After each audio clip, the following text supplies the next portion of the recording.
আমি ঘরে ঢুকতেই দেখি আমার ছেলে কাজল আমার জন্য অপেক্ষা করছে। ওর চোখে এক ধরনের অদ্ভুত আবেগ। কি ব্যাপার কাজল? অনেক রাত হয়ে গেছে, এখনো ঘুমাসনি কেন? আমি ওর পাশে বসে জিজ্ঞাসা করলাম। কাজল আমার দিকে তাকালো। মা, আজ তোমাকে একটা কথা বলতে চাই। আর লুকাতে পারছি না আগি। আমি হাসলাম। কি কথা রে? বল। কাজল গভীর শ্বাস নিয়ে বলল, মা, আমি তোমাকে বিয়ে করতে চাই। আমি হেসে উঠলাম। কি যে তুই বলিস? মা, ছেলে কি কখনো বিয়ে করে? কিন্তু কাজলের মুখের দিকে তাকিয়ে আমি বুঝলাম ও ঠাট্টা করছে না। আমি গম্ভীর হয়ে গেলাম। কাজল, এসব কি বলছিস তুই? তুই আমার ছেলে। আমি তোকে জন্ম দিয়েছি। কাজল আমার হাত ধরে নিল। মা, আমি জানি এটা অস্বাভাবিক। কিন্তু আমি তোমাকে ভালোবাসি। শুধু মা হিসেবে নয়, একজন নারী হিসেবে। বাবার মৃত্যুর পর তুমি একা। আমিও একা। আমরা দুজন ছাড়া আর কে আছে আমাদের? আমি তোমাকে সুখী করতে চাই মা, আমি তোমাকে আমার স্ত্রী করতে চাই। আমি হাত ছাড়িয়ে নিলাম, উঠে দাঁড়ালাম। কাজল, তুই পাগল হয়ে গেছিস। এসব কি বলছিস? আমি তোর মা। এটা কত বড় পাপ। কাজল উঠে আমার কাছে এলো। মা, আমরা বাংলাদেশ ছেড়ে যাব। আমরা অন্য দেশে চলে যাব। সেখানে কেউ আমাদের চিনবে না। আমরা স্বামী স্ত্রী হিসেবে থাকব। আমি পিছিয়ে গেলাম। একটা দীর্ঘ নীরবতা নেমে এলো ঘরের মধ্যে। আমি তাকিয়ে রইলাম আমার ছেলের দিকে, যাকে আমি গর্ভে ধারণ করেছিলাম, জন্ম দিয়েছিলাম, লালন পালন করেছিলাম। আমার বয়স এখন 40, কাজলের বয়স 22। কাজলের বাবা মারা গেছে মাত্র 1 বছর আগে। তারপর থেকে আমরা দুজন একসাথে আছি। আর এখন কাজল আমাকে বিয়ে করতে চায়। মা, বলো তুমি আমাকে বিয়ে করবে? আমি সামনে তাকাতে পারছিলাম না। আমার সারা শরীর কাঁপছিল। কাজল, তুই কি মদ খেয়েছিস? তোর মাথা খারাপ হয়ে গেছে? এসব কি বলছিস? কাজল আমার কাঁধে হাত রাখল। আমি চমকে উঠলাম। মা, আমার কথা শোনো, সে বলল, সেই ডায়েরি। আমি সব পড়েছি। আমি পাথরের মতো স্থির হয়ে গেলাম। কোন ডায়েরি? বাবার আলমারির পেছনে লুকানো ছিল। সেই লাল বাঁধানো বইটা, কাজল বলল। আমি সব জানি মা। আমি তোমার সত্যিকারের ছেলে নই। সেই মুহূর্তে আমার মনে হলো আমার পায়ের নিচে থেকে মাটি সরে যাচ্ছে। আমি কয়েক পা পিছিয়ে গেলাম, দেয়ালে ঠেস দিয়ে দাঁড়ালাম। কি? কিভাবে? সেই ডায়েরি। বাবা সব লিখে গেছেন, কাজল বলল। আমি দত্তক। আমি তোমাদের রক্তের সন্তান নই। আমার চোখ থেকে অঝরে জল পড়তে লাগল। কাজল। মা, তুমি আমাকে ভালোবাসো? কাজল জিজ্ঞেস করল। আমি মাথা নাড়লাম। তুই আমার ছেলে। আমি কি সত্যিই তোমার ছেলে? রক্তের সম্পর্কে আমরা কেউ কারো কিছু না। এই সত্য আমাকে ভিতর থেকে কাঁপিয়ে দিল। আমি বিবাহের পর বছর 10 সন্তান ধারণ করতে পারিনি। তারপর আমরা কাজলকে দত্তক নিয়েছিলাম, তখন সে মাত্র 2 বছরের শিশু। কিন্তু আমরা কখনো তাকে বলিনি। আমরা চেয়েছিলাম সে নিজেকে আমাদের রক্তের সন্তান মনে করুক। মা, তুমি আমাকে ভালোবাসো? কাজল আবার জিজ্ঞেস করল। আমি কান্নায় ভেঙে পড়লাম। কাজল, আমি তোকে নিজের প্রাণের চেয়েও বেশি ভালোবাসি। কিন্তু তুই আমার ছেলে। তোর মা হিসেবে আমি তোকে ভালোবাসি। কিন্তু আমি তোমার আসল ছেলে নই, তাই না? কাজল বলল, তার চোখেও জল। আমি তোমাকে একজন নারী হিসেবে ভালোবাসি মা। আমি কাজলের 2 হাত ধরে নিলাম। শোন, এটা খুব জটিল। হ্যাঁ, তুই আমার রক্তের সম্পর্কে ছেলে নোস। কিন্তু আমি তোকে জন্ম দেইনি বলে কি তুই আমার ছেলে নোস? আমি তোকে তুলে ধরেছি, দুধ খাইয়েছি, তোর অসুখে রাত জেগেছি, তোকে স্কুলে পাঠিয়েছি। আমি তোর মা। কাজল, রক্তের সম্পর্ক না থাকলেও আমার বুকের ভিতর তোর জন্য যে ভালোবাসা আছে, সেটা একজন মায়ের ভালোবাসা। কাজল চুপ করে আমার কথা শুনছিল। ওর চোখে এখন বিভ্রান্তি। তাহলে আমি কে? আমার আসল মা বাবা কারা? আমি ওকে জড়িয়ে ধরলাম। তুই আমাদের ছেলে। তোর আসল মা একটি অল্পবয়সী মেয়ে ছিল, বিয়ের আগেই তোকে জন্ম দিয়েছিল আর তারপর পালিয়ে গিয়েছিল। তোর দাদিনানি তোকে একটি এতিমখানা রেখে দিয়েছিল। আমরা সেখান থেকেই তোকে নিয়ে এসেছিলাম। কাজল আমার থেকে সরে গেল। সে জানালার কাছে গিয়ে দাঁড়াল, বাইরের অন্ধকারের দিকে তাকিয়ে রইল। তাহলে আমার আসল বাবা মা এখন কোথায়? আমি আস্তে করে বললাম, আমরা জানি না। তোকে নেওয়ার সময় এতিমখানার লোকেরা বলেছিল যে তোর মা অন্য একটি দেশে চলে গেছে গি। কাজল এবার ঘুরে দাঁড়াল। আমি খুঁজে বের করব তাদের। আমি আমার আসল বাবা মাকে খুঁজে বের করব। আমি হতবাক হয়ে গেলাম। কাজল, তুই কি বলছিস? আমি জানতে চাই আমি কে, আমি কোথা থেকে এসেছি। কাজল বলল, তার চোখে এক ধরনের দৃঢ়তা। আমি আমার আসল শেখকে খুঁজে বের করব। আমি আবারও কাঁদতে শুরু করলাম। কাজল, আমরাই তোর আসল বাবা মা। আমরাই তোকে লালন পালন করেছি। আমরাই তোর পরিবার। কাজল আমার কাছে এলো, আমার হাত ধরল। মা, আমি তোমাদের ছেড়ে যাচ্ছি না। আমি শুধু জানতে চাই আমার জীবনের সেই অংশটা, যেটা আমার থেকে লুকিয়ে রাখা হয়েছে। আমার অধিকার আছে জানার। সেই রাতে আমি ঘুমাতে পারিনি।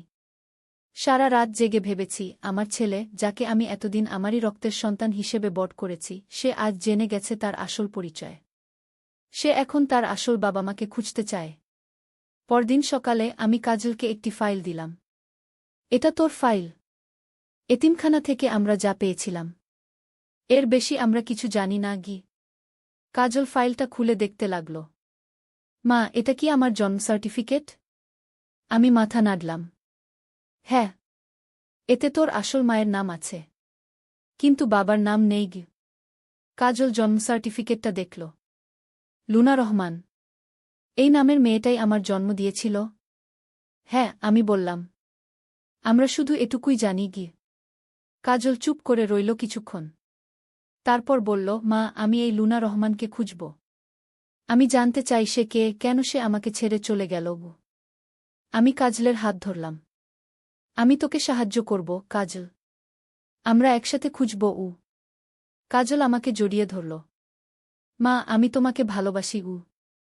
আমিও তোকে ভালোবাসি, কাজল। তুই আমার ছেলে, সবসময় থাকবি। সেদিন থেকে আমাদের যাত্রা শুরু হল। আমরা লুনা রহমানকে খুঁজতে শুরু করলাম। কাজল ফেসবুক, ইনস্টাগ্রাম, টুইটার সবখানে খুঁজল। আমি আমার পুরনো কন্ট্যাক্টদের সাথে যোগাযোগ করলাম। কিন্তু কোনো সূত্র পাওয়া গেল না। 1 মাস পর কাজল একটি ফেসবুক পোস্ট দিল। পোস্টে সে লিখল, আমি কাজল। আমি খুঁজছি আমার আসল মা লুনা রহমানকে। আমি জানি না সে কোথায় আছে, কেমন আছে। আমি শুধু জানতে চাই আমার আসল পরিচয়। যদি কেউ তাকে চেনেন অথবা তার সম্পর্কে কিছু জানেন, অনুগ্রহ করে আমাকে মেসেজ করুন। পোস্টটি শেয়ার হতে হতে ছড়িয়ে পড়ল। হাজার হাজার লোক পোস্টটি শেয়ার করল। কিন্তু কোনো সাড়া পাওয়া গেল না। তারপর একদিন রাতে কাজলের ফোনে একটি মেসেজ এলো। আমি লুনা রহমানকে চিনি। সে এখন অস্ট্রেলিয়ায় থাকে। আমি তোমাকে তার ইমেইল আইডি দিতে পারি। কাজল উত্তেজিত হয়ে আমাকে মেসেজটা দেখাল। মা, দেখো, কেউ একজন লুনা রহমানকে চেনে। আমি সতর্ক হয়ে বললাম, কাজল, সাবধানে। এটা হতে পারে কোনো প্রতারক। কাজল মাথা নাড়ল। না মা, আমি মেসেজ পাঠানো লোকটির প্রোফাইল দেখেছি। সে একজন নারী, নাম নিশা আক্তার। লুনার বন্ধু বলে মনে হচ্ছে। আমি তার সাথে কথা বলবো। কাজল নিশা আক্তারের সাথে মেসেঞ্জারে কথা বলল। নিশা বলল যে সে ও লুনা একসাথে স্কুলে পড়ত। লুনা 10ম শ্রেণীতে পড়ার সময় গর্ভবতী হয়ে পড়ে। তার পরিবার তাকে বাড়ি থেকে বের করে দেয়। সে একটি বাচ্চা জন্ম দেয়, কিন্তু পরিবারের চাপে বাচ্চাটিকে এতিমখানা রেখে আসতে বাধ্য হয়। তারপর সে বাংলাদেশ ছেড়ে অস্ট্রেলিয়ায় চলে যায়। লুনা এখন কি করে? কাজল জিজ্ঞেস করল। সে অস্ট্রেলিয়ায় একটি হাসপাতালে নার্স হিসেবে কাজ করে, নিশা উত্তর দিল। সে বিয়ে করেছে, তার 2টি সন্তান আছে। আপনি কি আমাকে তার ইমেইল অথবা ফোন নম্বর দিতে পারেন? কাজল জিজ্ঞেস করল। আমি তার ইমেইল দিচ্ছি, নিশা বলল। কিন্তু আমি তাকে আগে জানাবো যে তুমি তার সাথে যোগাযোগ করতে চাও। কয়েকদিন পর নিশা কাজলকে লুনার ইমেইল আইডি দিল। কাজল একটি লম্বা ইমেইল লিখল লুনাকে। সে লিখল কিভাবে সে জানতে পেরেছে যে সে দত্তক, কিভাবে সে লুনাকে খুঁজছে, আর কেন সে তার সাথে যোগাযোগ করতে চায়। 2 দিন পর লুনার উত্তর এলো। প্রিয় কাজল, তোমার ইমেইল পেয়ে আমি অবাক হয়ে গেছি। আমি কখনো ভাবিনি যে তুমি আমাকে খুঁজবে। হ্যাঁ, আমি তোমার জন্মদাত্রী মা। আমি তোমাকে জন্ম দিয়েছিলাম যখন আমার বয়স মাত্র 15 বছর। আমার পরিবার আমাকে বাড়ি থেকে বের করে দিয়েছিল। আমি তোমাকে একটি এতিমখানা রেখে আসতে বাধ্য হয়েছিলাম। আমি জানি এটা খুব কঠিন সিদ্ধান্ত ছিল, কিন্তু আমার কাছে কোনো বিকল্প ছিল না। আমি তোমাকে ছেড়ে আসার পর আমার মামা আমাকে অস্ট্রেলিয়ায় নিয়ে আসেন। এখানে আমি আমার পড়াশোনা শেষ করি, নার্সিং পড়ি। এখন আমি একটি হাসপাতালে কাজ করি। আমি বিয়ে করেছি, আমার 2টি সন্তান আছে। কাজল, আমি জানি না তুমি আমাকে ক্ষমা করবে কিনা। আমি জানি তুমি হয়তো আমাকে ঘৃণা করো। কিন্তু আমি তোমাকে এটা জানাতে চাই যে আমি প্রতিদিন তোমার কথা ভেবেছি। আমি প্রতিদিন আশা করেছি যে তুমি ভালো আছো, সুখে আছো। আমি তোমার সাথে দেখা করতে চাই, কাজল। আমি তোমাকে আমার জীবনের গল্প বলতে চাই, তোমার বাবার কথা বলতে চাই। আমি তোমাকে জানাতে চাই কেন আমি সেই সিদ্ধান্ত নিয়েছিলাম। যদি তুমি আমার সাথে দেখা করতে চাও, আমি বাংলাদেশে আসতে পারি। অথবা যদি তুমি চাও, তুমি অস্ট্রেলিয়ায় আসতে পারো। ভালোবাসা রইল, লুনা ঘি। কাজল ইমেইলটা বারবার পড়ল। তারপর সে আমাকে ডাকল, মা দেখো, লুনা আমাকে ইমেইল করেছে গি। আমি ইমেইলটা পড়লাম। আমার চোখে জল এসে গেল। কাজল, তুই কি করবি এখন? কাজল ভাবতে লাগল। আমি তার সাথে দেখা করতে চাই, মা। আমি জানতে চাই আমার আসল গল্প। আমি কাজলের হাত ধরলাম। আমি তোর সিদ্ধান্তকে সম্মান করি, কাজল। তুই যা চাস তাই করতে পারিস। কাজল লুনাকে আবার ইমেইল করল। সে লিখল যে সে অস্ট্রেলিয়ায় যেতে চায়। লুনা আনন্দিত হয়ে উত্তর দিল। তারা ভিসা প্রসেস শুরু করল। 3 মাস পর কাজল অস্ট্রেলিয়ার উদ্দেশ্যে রওনা দিল। আমি তাকে এয়ারপোর্টে বিদায় দিলাম। সাবধানে থাকিস, কাজল। আমাকে প্রতিদিন ফোন করিস। কাজল আমাকে জড়িয়ে ধরল। মা, তুমি চিন্তা করো না। আমি ঠিক আছি। আমি 2 সপ্তাহ পরেই ফিরে আসব। আমি কাজলকে বিদায় দিলাম, কিন্তু আমার মনে ভয় ছিল। যদি লুনা কাজলকে নিজের কাছে রাখতে চায়? যদি কাজল আর ফিরে না আসে? 2 দিন পর কাজল অস্ট্রেলিয়া পৌঁছাল। সে আমাকে ফোন করল, মা, আমি ঠিক আছি। লুনা আমাকে এয়ারপোর্ট থেকে নিয়ে গেছে। আমি এখন তার বাসায় আছি। কেমন লাগছে? আমি জিজ্ঞেস করলাম। অদ্ভুত, কাজল বলল। আমি আমার আসল মাকে দেখেছি। সে দেখতে অনেকটা আমার মতোই গি। পরের কয়েকদিন কাজল প্রতিদিন আমাকে ফোন করত। সে আমাকে বলতো লুনার সাথে তার কথোপকথনের কথা, কিভাবে লুনা তাকে তার গল্প বলেছে, কিভাবে সে কাজলের বাবার কথা বলেছে, একজন ছেলে যার সাথে তার স্কুলে প্রেম হয়েছিল, যে তাকে ছেড়ে চলে গিয়েছিল যখন সে জানতে পেরেছিল যে লুনা গর্ভবতী। লুনা তোকে কিছু বলেছে? আমি জিজ্ঞেস করলাম একদিন। সে কি তোকে ওখানে থাকতে বলেছে? কাজল হেসে উঠল। না মা, সে জানে আমি তোমার কাছে ফিরে যাব। সে শুধু আমাকে চিনতে চায়, আমার সাথে একটা সম্পর্ক গড়তে চায়। 2 সপ্তাহ পর কাজল ফিরে এলো বাংলাদেশে। আমি তাকে এয়ারপোর্টে নিতে গেলাম। যখন আমি তাকে দেখলাম, আমি দৌড়ে গিয়ে তাকে জড়িয়ে ধরলাম। কাজল, তুই ফিরে এসেছিস? কাজল আমাকে জড়িয়ে ধরল। হ্যাঁ মা, আমি ফিরে এসেছি। বাড়িতে ফেরার পথে আমরা একটি প্রাচীন বাড়ির পাশ দিয়ে যাচ্ছিলাম। ওটা বহুদিন ধরে খালি পড়ে আছে, আমাদের এলাকার সবাই বলে ভুতুড়ে বাড়ি। মা, একটা কথা বলতে ভুলে গেছি, কাজল বলল। লুনা আমাকে একটা জিনিস দিয়েছে। একটা হীরের হার। সে বলেছে এটা নাকি তার নানির ছিল, যা তার মা তাকে দিয়েছিল। সে তোকে হারটা দিয়েছে? আমি জিজ্ঞেস করলাম, অবাক হয়ে। হ্যাঁ, সে বলেছে এটা আমার উত্তরাধিকার, কাজল বলল। সে চেয়েছে আমি এটা রাখি। হঠাৎ করে আমাদের গাড়ি একটা ঝাঁকুনি খেল। এক মুহূর্ত পরেই গাড়ি থেমে গেল, ঠিক সেই ভুতুড়ে বাড়ির সামনে। কি হলো? আমি জিজ্ঞেস করলাম। ড্রাইভার নেমে গাড়ি চেক করল। ম্যাডাম, গাড়ির একটা টায়ার পাংচার হয়ে গেছে। ঠিক করতে সময় লাগবে। আপনারা যদি চান আমি অন্য গাড়ি ডেকে দিই। আমি ঘড়ি দেখলাম। রাত প্রায় 1টা। কতক্ষণ লাগবে? কমপক্ষে আধা ঘন্টা, ম্যাডাম। কাজল আমার দিকে তাকাল। চলো মা, আমরা ওই বাড়িটার সামনে বসি। এই রাতে রাস্তায় দাঁড়িয়ে থাকা ঠিক নয়। আমি ভুতুড়ে বাড়ির দিকে তাকালাম।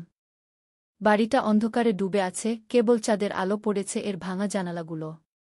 আমার গা শিউরে উঠল। কাজল, তুই কি নিশ্চিত? কি হয়েছে মা? তুমি ভয় পাচ্ছ? কাজল হাসল। চলো না, একটু পুরনো বাড়িটা দেখে আসি। আমরা ড্রাইভারকে গাড়ি ঠিক করতে বলে ভুতুড়ে বাড়ির দিকে এগোলাম। বাড়ির গেটটা খোলা ছিল, আমরা ভিতরে ঢুকলাম। সামনে বিশাল একটা বাগান, সব জঙ্গলে ভরে গেছে। বাড়িটা বিশাল, পুরনো কলোনিয়াল স্টাইলে বানানো। এটা কার বাড়ি ছিল? কাজল জিজ্ঞেস করল। একসময় রায় পরিবারের ছিল, আমি বললাম। তারা বহু বছর আগে এই দেশ ছেড়ে চলে গেছে। বাড়িটা খালি পড়ে আছে তারপর থেকেই। আমরা বাড়ির সিঁড়িতে বসলাম। হঠাৎ কাজল জিজ্ঞেস করল, মা তুমি জানো লুনার পুরো নাম কি? তোর জন্ম সার্টিফিকেটে শুধু লুনা রহমান লেখা ছিল। আমি বললাম। না, তার নাম লুনা রায় রহমান। কাজল বলল। রায় তার মায়ের পদবি। আমি অবাক হয়ে কাজলের দিকে তাকালাম। কি বললি? রায়? হ্যাঁ, কেন? কি হয়েছে? কাজল জিজ্ঞেস করল। আমি ওই বাড়ির দিকে তাকালাম। এই বাড়ি ছিল রায় পরিবারের। তাদের মেয়ে মিনা রায় বিয়ে করেছিলেন আজহার রহমান নামে এক ব্যবসায়ীকে। তারা দুজনই মারা গেছেন, কিন্তু আমি শুনেছি তাদের একটি মেয়ে ছিল। তুমি বলতে চাচ্ছ? কাজল বলতে শুরু করল। হ্যাঁ, সম্ভবত লুনা এই বাড়িরই মেয়ে। আমি বললাম। এটাই তার ঠাকুরদাদার বাড়ি। আমরা দুজনেই স্তব্ধ হয়ে গেলাম। হঠাৎ একটা আওয়াজ শুনলাম, যেন কেউ হাঁটছে বাড়ির ভেতরে। কে ওখানে? কাজল চিৎকার করে জিজ্ঞেস করল। কোনো উত্তর এলো না। কিন্তু আমরা আবার সেই আওয়াজ শুনলাম, এবার আরও পরিষ্কার। কাজল, চল আমরা এখান থেকে যাই। আমি ভয়ে কাঁপতে শুরু করলাম। না মা, চলো দেখি কে আছে ভেতরে, কাজল বলল। সে টর্চ জ্বালালো তার ফোনে। কাজল, না। আমি তাকে থামাতে চেষ্টা করলাম, কিন্তু সে ইতিমধ্যেই বাড়ির দরজার দিকে এগিয়ে গেছে। আমি নিজের ভয় কাটিয়ে উঠে কাজলের পিছনে গেলাম। বাড়ির দরজা ধাক্কা দিতেই খুলে গেল। আমরা ভেতরে ঢুকলাম। ভেতরে অন্ধকার, শুধু কাজলের ফোনের টর্চের আলো। আমরা একটা বিশাল হোলঘরে ঢুকলাম। দেয়ালে টাঙানো ছবি, সবকিছু ধুলো ঢাকা। হঠাৎ আমরা আবার শব্দ শুনলাম, এবার উপর থেকে আসছে। কে ওখানে? কাজল আবার জিজ্ঞেস করল। এবার একটি নারী কণ্ঠ শোনা গেল। কাজল? আমরা দুজনেই চমকে উঠলাম। কে? আমি জিজ্ঞেস করলাম। একটি মহিলা সিঁড়ি দিয়ে নেমে এলেন। তিনি একটি টর্চ জ্বালিয়েছিলেন। আলো তার মুখে পড়তেই আমি চিনতে পারলাম। লুনা? হ্যাঁ, আমি লুনা, মহিলাটি বললেন। আমি জানতাম তোমরা আসবে এখানে। তুমি কিভাবে এখানে? কাজল জিজ্ঞেস করল বিস্ময়ে। আমি তোমার সাথেই বাংলাদেশে এসেছি, লুনা বলল। আমি চেয়েছিলাম আমার পুরনো বাড়ি দেখতে। আমি ভেবেছিলাম কাল সকালে আসব, কিন্তু আজই চলে এসেছি। কিন্তু তুমি কিভাবে জানলে আমরা এখানে আসব? আমি জিজ্ঞেস করলাম। লুনা হাসল। আমি জানিনি। এটা শুধু কাকতালীয়। আমি উপরে ছিলাম আমার পুরনো ঘরে, যখন শুনলাম কেউ বাইরে কথা বলছে। আমরা তিনজন সেখানে দাঁড়িয়েছিলাম বিস্ময়ে। এই অদ্ভুত কাকতাল, যে লুনা বাংলাদেশে ফিরে এসেছে, যে সে আমাদের আগে এই বাড়িতে এসেছে, আর আজ রাতে আমাদের গাড়ি ঠিক এই বাড়ির সামনে খারাপ হয়ে গেছে। চলো ভেতরে বসি, লুনা বলল। আমি নিজের সাথে কিছু খাবার এনেছি। আমরা লুনার পিছনে উপরে গেলাম। সে আমাদের একটি ঘরে নিয়ে গেল। ঘরটি পরিষ্কার ছিল, সেখানে একটি মোমবাতি জ্বলছিল। তুমি এখানে থাকছ? কাজল জিজ্ঞেস করল।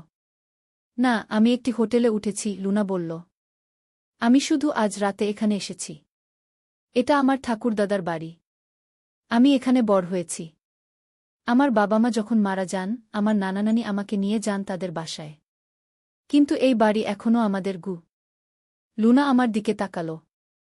আপনি কাজলের মা, তাই না? আমি মাথা নাড়লাম। হ্যাঁ, আমি নীলা। আপনি কাজলকে অনেক ভালো করে লালন পালন করেছেন, লুনা বলল। আমি আপনাকে ধন্যবাদ জানাতে চাই। আমি কিছু বলতে পারলাম না। আমার চোখে জল আসছিল। মা, ঠিক আছে। কাজল আমার পাশে এসে হাত ধরল। আমি তোমাকে একটা কথা বলতে চাই, কাজল, লুনা বলল। আমি তোমাকে যে হারটা দিয়েছি, সেটা শুধু আমার নানির নয়, সেটা এই পরিবারের একটি ঐতিহাসিক গহনা। এই হারটা আমার ঠাকুরদাদা নিজে বানিয়েছিলেন তার স্ত্রীর জন্য। এই হারটা। কাজল তার ব্যাগ থেকে হারটা বের করল। হ্যাঁ, লুনা মাথা নাড়ল। এই হারের মধ্যে একটা রহস্য আছে। কি রহস্য? আমি জিজ্ঞেস করলাম। লুনা একটা গভীর শ্বাস নিল। আমার ঠাকুরদাদা ছিলেন একজন বিখ্যাত জহুরি। তিনি অনেক মূল্যবান গহনা বানিয়েছিলেন। তিনি যখন মারা যান, তিনি তার সম্পত্তি তার দুই ছেলের মধ্যে ভাগ করে দেন, আমার দাদা এবং তার ভাই, আমার চাচা। কিন্তু কিছু গহনা তিনি লুকিয়ে রাখেন তার স্ত্রী, আমার ঠাকুমার কাছে। তিনি বলে যান যে এই গহনাগুলো শুধু তার কন্যা বংশধরদের দেওয়া হবে। এই হারটাও সেগুলোর মধ্যে একটা? কাজল জিজ্ঞেস করল। হ্যাঁ, লুনা মাথা নাড়ল। আমার ঠাকুমা এটা আমার মাকে দেন, আমার মা আমাকে। আর এখন আমি তোমাকে দিয়েছি গু। কিন্তু আমি তো ছেলে, কাজল বলল। তুমি বললে শুধু কন্যা বংশধরদের দেওয়া হবে গু। লুনা একটু থামল। হ্যাঁ, কিন্তু তুমি আমার সন্তান। আমি চেয়েছি তুমি এটা রাখো গু। হঠাৎ লুনা দেয়ালের একটা জায়গায় হাত রাখল। এখানে, সে বলল। এখানে একটা গোপন জায়গা আছে গি। সে দেয়ালের একটা অংশ ঠেলল, আর দেয়ালটা খুলে গেল। ভেতরে একটা ছোট্ট ঘর, সেখানে একটা সিন্দুক। আমার ঠাকুরদাদা এখানে তার মূল্যবান জিনিসপত্র রাখতেন, লুনা বলল। এই সিন্দুকটা খোলার চাবি ছিল আমার ঠাকুমার কাছে। তিনি সেটা আমার মাকে দেন, আমার মা আমাকে গিউ। তোমার কাছে সেই চাবি আছে? কাজল জিজ্ঞেস করল। লুনা হারটার দিকে তাকাল। হারটার মধ্যেই চাবি লুকানো আছে গি। কাজল হারটা নিয়ে পরীক্ষা করতে লাগল। তারপর সে হারের একটা আংটা খুলে ফেলল, আর ভেতর থেকে একটা ছোট্ট চাবি বের করল। এই চাবিটা? কাজল বলল উত্তেজিত হয়ে। লুনা মাথা নাড়ল। হ্যাঁ, এই চাবি দিয়ে সিন্দুকটা খোলা যাবে গু। কাজল চাবিটা সিন্দুকে ঢোকাল, ঘোরাল। সিন্দুকটা খুলে গেল। ভেতরে অনেকগুলো গহনার বাক্স। এসব তোমাদের, লুনা, আমি বললাম। তোমার পরিবারের সম্পত্তি গু। লুনা একটা বাক্স খুলল। ভেতরে একটা সোনার হার, হিরে বসানো। এটা আমার ঠাকুমার ছিল, সে বলল। তারপর আরেকটা বাক্স খুলল, এটা আমার মায়ের বিয়ের গহনা গু। এভাবে সে আরও কয়েকটি বাক্স খুলল। সবগুলোতেই অসাধারণ সব গহনা। তোমরা আমার সাথে থাকবে? লুনা জিজ্ঞেস করল। আমি এই বাড়িটা আবার ঠিক করতে চাই। আমি চাই কাজল জানুক তার আসল পরিবারের ইতিহাস। আমি চাই সে জানুক তার ঠাকুরদাদার কথা, যিনি এত বিখ্যাত ছিলেন। আমি কাজলের দিকে তাকালাম। তুই কি চাস, কাজল? কাজল একটু ভাবল। আমি চাই আমরা দুটো পরিবারই রাখি, মা। তুমি আমার মা, চিরকাল থাকবে। কিন্তু লুনাও আমার জন্মদাত্রী মা। আমি চাই আমরা সবাই একসাথে থাকি, একটা বড় পরিবার হিসেবে গু। লুনা আমার দিকে তাকাল। আপনি কি বলেন, নীলা? আমি একটু ভাবলাম। এই মহিলা, যে আমার ছেলের জন্ম দিয়েছে, এখন ফিরে এসেছে। কিন্তু সে তো কাজলকে নিয়ে যেতে চাইছে না। সে চায় আমরা সবাই একসাথে থাকি। আমি রাজি, আমি বললাম। আমরা একসাথে থাকব। লুনা হাসল। ধন্যবাদ, নীলা। আমি জানি এটা আপনার জন্য কতটা কঠিন। কিন্তু আমি আপনাকে প্রতিশ্রুতি দিচ্ছি, আমি কখনো কাজলকে আপনার থেকে দূরে নিয়ে যাব না। আপনিই তার মা, চিরকাল গু। হঠাৎ আমরা বাইরে থেকে একটা আওয়াজ শুনলাম। ম্যাডাম, আপনারা কোথায়? ড্রাইভার ডাকছে, আমি বললাম। গাড়ি ঠিক হয়ে গেছে গু। আমরা তিনজন নিচে নেমে গেলাম। ড্রাইভার অবাক হয়ে গেল লুনাকে দেখে। ইনি কে, ম্যাডাম? ইনি লুনা, আমি বললাম। আমাদের পরিবারের একজন। ড্রাইভার মাথা নাড়ল। গাড়ি ঠিক হয়ে গেছে, ম্যাডাম। আমরা এখন যেতে পারি। লুনা, তুমি আমাদের সাথে চলো, আমি বললাম। আজ রাতে আমাদের বাসায় থাকো। কাল আমরা আবার এখানে আসব। লুনা মাথা নাড়ল। ঠিক আছে। আমি যাব। আমরা তিনজন গাড়িতে উঠলাম। গাড়ি ছাড়ার আগে আমি একবার পিছন ফিরে তাকালাম সেই প্রাচীন বাড়ির দিকে। আজ রাতে আমাদের জীবন একেবারে বদলে গেছে। আমার ছেলে তার আসল মাকে খুঁজে পেয়েছে, একটি লুকানো ধন আবিষ্কার করেছে, এবং একটি নতুন পরিবার পেয়েছে। কাজল আমার হাত ধরে নিল। মা, সবকিছু ঠিক আছে। আমি এখনও তোমার ছেলে গু। আমি হাসলাম, কিন্তু আমার চোখে জল ছিল। আমি জানি, কাজল। আমি জানি গু। গাড়ি ছেড়ে দিল, আর আমরা তিনজন একসাথে বাড়ির দিকে রওনা দিলাম, একটি নতুন জীবনের শুরু করতে।